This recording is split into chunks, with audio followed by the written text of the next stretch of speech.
Yánníbo, mo ní ọ̀rọ̀ kan láti sọ fún ọ. Ọ̀rẹ́ mi Àdán bí àkọ́bí ọmọkùnrin rẹ̀, àrólé rẹ̀, Dáúdù rẹ̀. Mo ti fẹ́ lọ bá a ṣe àjọyọ̀.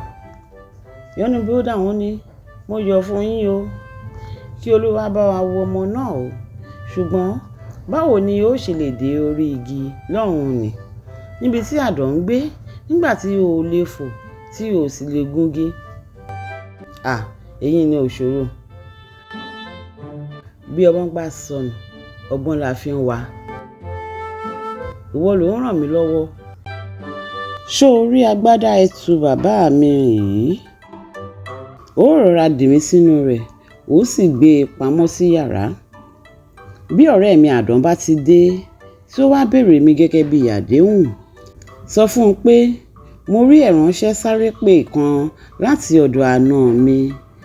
Mo yára sáré lọ, kó sì gbé ẹgbẹ̀rín yẹn fún un pé ẹ̀wù tí mo fi sílẹ̀ dé nìyẹn, gẹ́gẹ́ bí ẹ̀bùn tèmi fún àjọyọ̀ ọmọ tuntun o.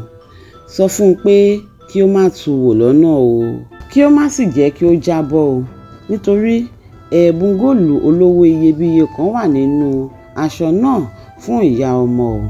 Yánníbo ṣe gẹ́gẹ́ bí ọkọ rẹ̀ ti kọ́ ọ. Láìpẹ́, Àdán wọlé dé. Ẹ kú onílé o, ẹ kú o, ẹ kú o, ọ̀rẹ́ mi dà? Ó yára lọ sẹ́yìn odi.